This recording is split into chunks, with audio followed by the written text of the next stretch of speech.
안녕하세요. 이번 시간엔 제3명시 신청에 대해서 지금 작성하는 방법하고 제3명시 신청이 왜 필요한지 거기에 대해서 말씀을 드리겠습니다. 일단은 제3명시 신청이라는 게 우리가 흔히 지금 이러한 관계예요. 일단은 첫 번째가 A가 B한테다가 3천만 원을 대여를 해줬는데, 대여를 해줘가지고 우리가 절차를 거친 게 뭐냐면, 일단은 지금 형사 문제를 일단 검토를 해서 이게 사기인지 여부를 검토를 했고, 두 번째는 일단은 지금 가압류나 가처분을 신청을 해서, 가압류 가처분 신청을 해서 재산을 일단 보전을 해서 이걸 이제 나중에 판결을 받으면 여기에 대해서 경매 신청을 해서 이제 현금화 할 수 있게 그렇게 신청을 했고, 세 번째는 3천만 원 이하면 이제 소액 사건하고 보통 지급명령 신청을 하게 되는데, 차용증을 가진 경우에는 보통 이제 지급명령 신청을 해서 일단 판결문을 받았고, 판결문을 받게 되면 지금 통상은 가압류했던 부동산에 대해서 강제 경매 신청을 해서 이제 그 경매로 이제 현금화를 하고 여기서 이제 배당을 받아도 종결이 되는데, 이런 부분에 대해 가지고 지금 이런 절차를 거치면 간단하게 해결이 되는데, 어떤 경우가 있냐면 A가 B한테다가 돈을 지급을 하면서 대여를 하면서 이 사람에 대해 가지고 재산 상황이나 신용 정도를 파악을 안 하고 하는 경우가 많아요. 그러니까 보통 이제 친구인 경우가 많고, 친구일 때가 많고, 뭐 지인인 사람에 대해서 이렇게 돈을 지급을 하면서 이런 걸 확인을 안 했기 때문에 지금 결국에는 어떻게 돼야 되냐면, 나중에는 판결을 받고 나면은, 판결을 받은 후에 우리가 지금 재산에 대해 가지고 판결을 받은 후에 판결을 받게 되면은 이 사람에 대해서 재산 상황을 우리가 알 수가 없기 때문에, 이 사람이 어떤 재산을 가지고 있는지, 소득은 얼마나 되는지, 아니면 나한테 갚을 돈이 있는데 그걸 알고 재산에 대해 가지고 처분을 한 게, 재산을 이제 처분해 가지고 뭐 재산을 없애버렸는지, 이런 부분에 대해 가지고 법원에다가 명시를 하라는 거예요. 공개를 하라는 거예요. 공개를 하게 되면 이 재산 명시된 부분을 가지고 여기에 대해서 판결문을 가지고 집행을 할 수 있으니까, 거기서 필요한 게 지금 얘기 드리는 재산 명시 신청이라는 거예요. 재산 명시 신청. 당연히 재산 명시 신청을 하려고 그러면 판결문이 필요하겠죠. 그러니까 이게 사후적이니까 지금 가장 좋은 방법은 그거라고. 일단 돈을 빌려줄 때 A가 B한테 돈을 빌려줄 때 첫 번째 제일 좋은 건 담보를 설정을 해서, 저당권을 설정을 해서 일단 빌려주는 게 제일 좋고, 두 번째는 재산 상황에 대해서 일단 확인을 하고, 여기서 일단 확인한 부분을 갖다 나중에 가압류할 수 있게끔 확인을 해 놓는 게 이제 두 번째 방법이고, 세 번째는 결국에는 판결문이 나와야지 그때나 재산에 대해 가지고 상을 파악할 수 있으니까 그렇게 되고, 보통은 그렇게 되면 신용정보회사라든가 이런 데 의뢰를 해 가지고 하는 경우도 많은데, 일단 그 소송 내기 전에 신용정보한테 내면 이제 수수료도 납부를 해야 되고 추심까지 맡겨야 되는 경우가 있기 때문에, 추심이라는 게 이제 돈을 받는 거라는 거죠. 돈을 받아오는 거, 추심을 맡겨야 되는 경우가 있기 때문에 보통은 뭐 25% 정도 이렇게 수수료를 내라고 그래요. 그래서 일단 사후에 내는 거니까 부담 없다고 할 수 있지만, 처음에는 이제 수수료 뭐 20만 원이면 20만 원을 내고 나중에 추심을 하게 되면 뭐 25%로 지급을 해라, 이렇게 약정을 하기 때문에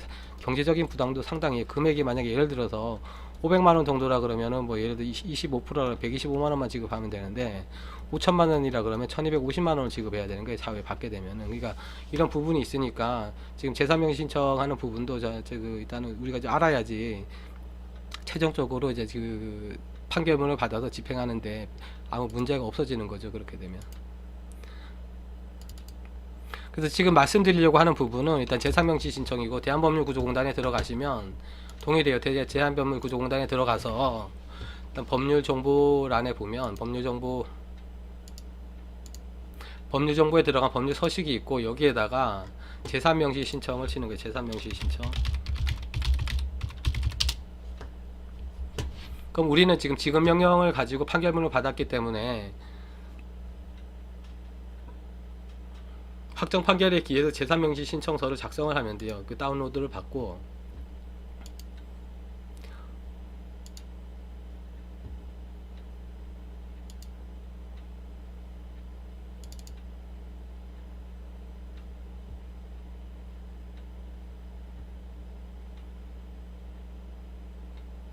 이걸 열어보면 이제 재산명시 신청에다가 서식이 나오는데, 서식은 이제 판결문이 있으니까 이거를 채우는 건 아무 문제가 없어요. 그 재산명시 신청서를 채우는 거는.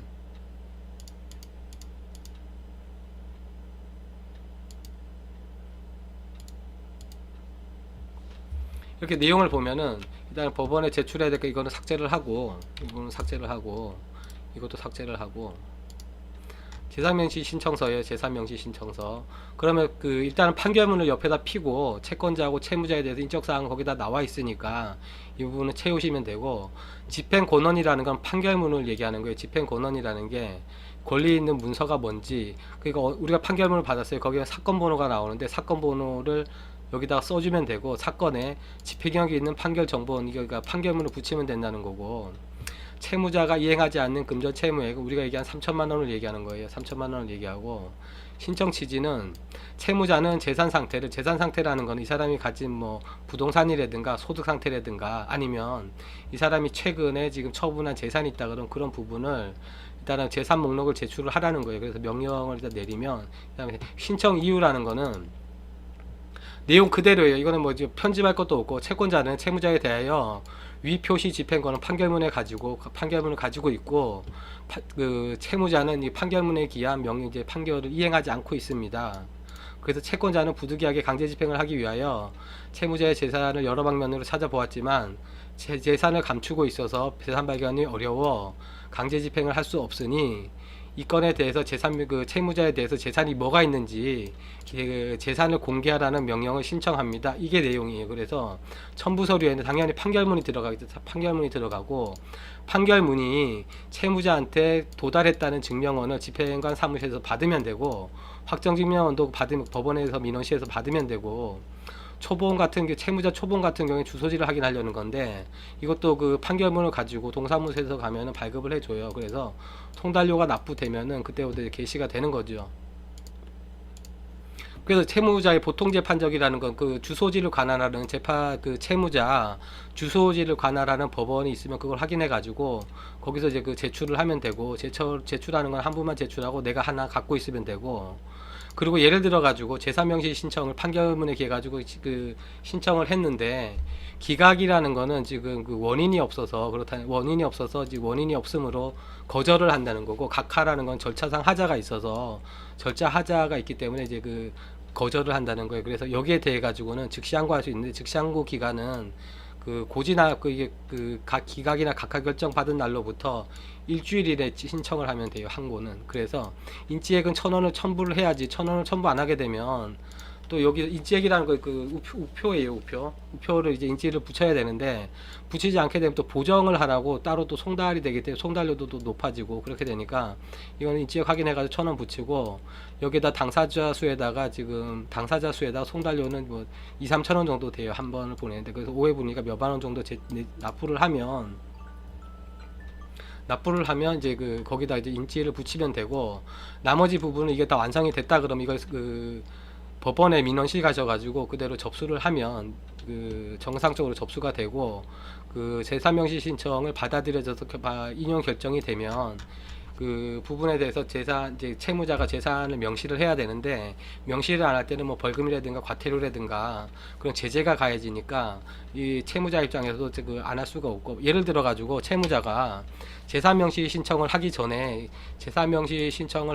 일단 이런 부분도 있어요. 뭐냐면, 내가 뭐 채무자가 부동산이 있었는데, 채무자가 부동산을 하나 갖고 있었는데, 이걸 갖다가 처분을 했기 때문에 내가 재산을 가질 게 아무것도 없어요. 재산이 없어요. 그래서 이런 부분에 대해 가지고는 이게 지금 법원에서 어떻게 명령을 내릴 수도 있냐면, 일단은 지금 1년 이내로 처분한 재산이 있으면 그것도 이제 그 명시를 하라고 하는 경우가 있고, 두 번째는 이렇게 처분을 했을 때 이 처분 행위가 지금 강제 집행을 면탈할 목적으로, 경매 신청을 갖다 피해볼 목적으로 강제 집행을 면탈하려고 뭐 증여를 했다든가 아니면 매매를 했다든가 하게 되면은 강제 집행 면탈죄라는 이제 죄목이 따로 성립돼요. 강제 집행 면탈죄.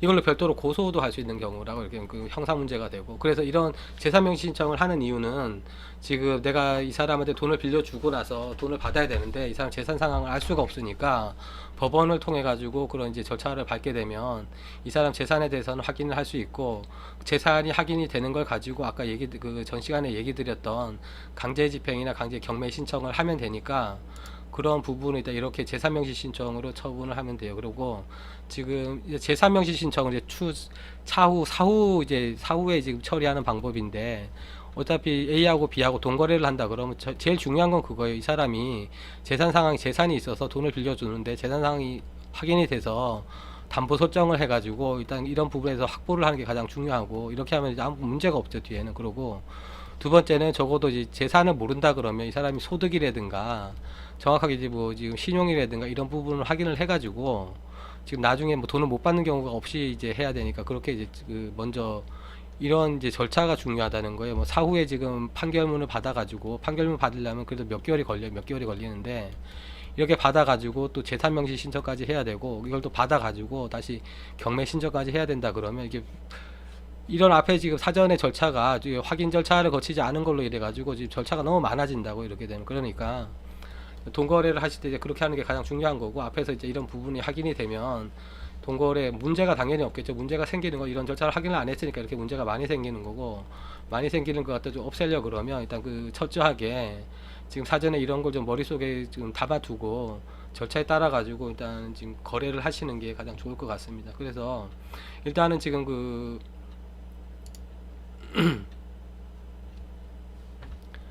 일단 첫 번째가 이거예요. 이제 소송 부분에 대해서, 소송 민사 소송 부분에 대해서 말씀드렸던 게, 첫 번째가 일단은 그 대여금 거래가 있으면 이 건에 대해서 소송으로 갈 수밖에 없는데, 이제 첫 번째는 그거예요. 형사건에 대해 가지고 문제를 한번 형사 고소 여부가 되는지 확인을 한번 해보라는 거고, 그 세 번째는 지금 이제 가압류나 가처분을 해서 소송 전에 일단은 보전 처분을 해놓으면 나중에 이제 집행하기가 쉬우니까 이렇게 지금 준비를 해야 되고, 네 번째는 소액사건 심판법이 됐든 지급명령이 됐든 판결을 받게 되면은 판결문을 받아서 집행이 가능하니까, 이런 부분하고 이제 지금 소송 중에 일단 답변서가 있고 이제 준비 서면이 있는데, 이런 부분도 일단 서식을 아까 이제 이번 부분은 이제 구체적으로 또 말씀을 드릴 거예요. 그래서 뒤에 말씀을 드릴 거고, 세 번째는 강제경매 신청을 하는데, 일단 이런 부분도 이제 아까 앞에서 설명을 드렸으니까 전체적인 부분에 대해 가지고 이렇게 진행을 하면 되는데, 꼭 여기서 지금 뭐 법률 전문가라든가 이게 지금 개입을 하는 것도 좋은데,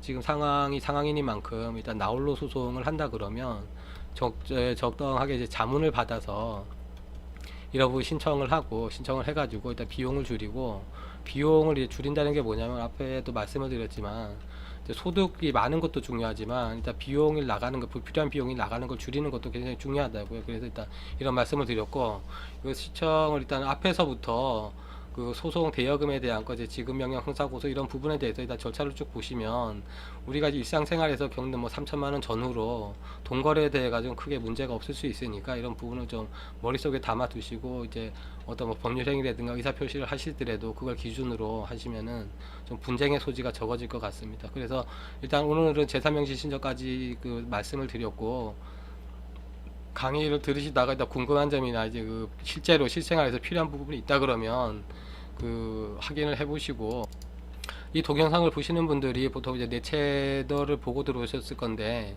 내 채널에 이제 빵추라고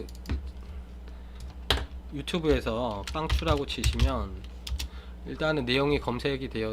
여기서 이건데 이 채널인데, 여기에 들어오시면 내 채널로 들어올 수 있고, 내 채널로 들어오시면 이제 관연도 기능사 이런 문제는 지금 취업을 시작할 때 자격증이 가장 중요하니까 이걸 일단 말씀을 드리려고 여기서 이제 시작을 한 거고, 여기에 보시면 지금 내 동영상 중에 그 공부하다가 잠시 머리를 식히는 이야기로 이렇게 들어가 있어요. 여기에 지금 보면은, 그래서 뭐 이제 자격증 선택 기준이라든가 뭐 취업이라든가 소득 문제라든가 아니면은 지금 그런 부분 나홀로 소송을 이제 지금 제가 하는 분야니까 말씀을 드리는 거고, 이런 부분도 이제 자세하게 한번 여러 번 반복을 해서 보시다 보면 내가 법률행위나 의사표시를 하는데 어떻게 지금 그 준비를 해서 어떤 기준으로 그 법률행위를 해야 되는지, 그런 부분도 이제 정확하게, 그러니까 사람이 살다 보면은 이제 말 그대로 법원에 갈 일은 별로 없는데, 가게 됐다 그러면 말 그대로 이제 인생에 몇 번 안 하는 일이다 보니까 비용이 굉장히 많이 들어요. 몇 백만 원, 몇 천만 원도 드는데, 그런 부분은